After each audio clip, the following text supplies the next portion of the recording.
तपाईँहरूलाई एउटा सूचना चाहिँ छोड्न गइरहेको छु। जुन सूचना चाहिँ 16 वर्ष पुगेर पनि 16 वर्ष पुगेर माथि गइसक्यो तर आइडी कार्ड पाएको छैन भने उसको त्यो भाइको त्यो नानीको आइडी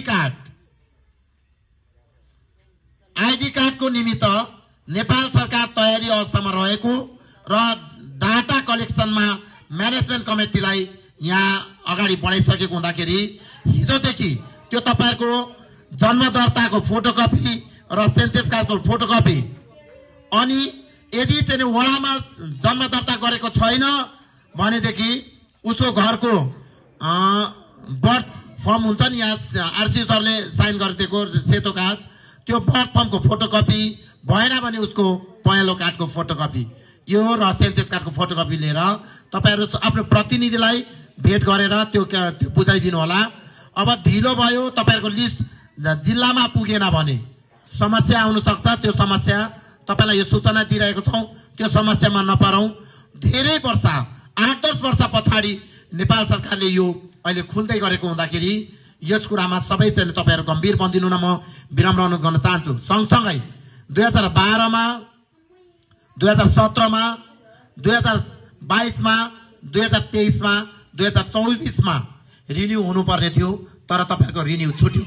रिन्यू गरेको छैन भने तपाईहरुले पनि त्यो तपाईहरुको आइडी कार्डको फोटोकपी र सेन्सस कार्डको फोटोकपी हामीलाई यहाँ प्रतिनिधिलाई बुझाइदिनु होला पनि भन्न चाहन्छु।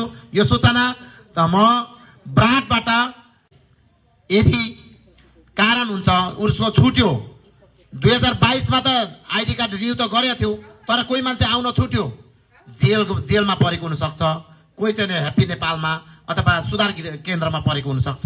यदि त्यस्तो हो भने जेलमा पर्ने साथीहरुले पनि आफ्नो जेलबाट छुटपुर्जीको फोटोकपी पनि लिएर तपाईहरुले त्यसमा टाच गरेर यहाँ बुझाइदिनु होला। र अर्को कुरा सुधार केन्द्रमा गएको छ भने त्यहाँ सुधार केन्द्रबाट दिने एउटा 3 महिना पछाडी उसलाई सर्टिफिकेट दिन्छ।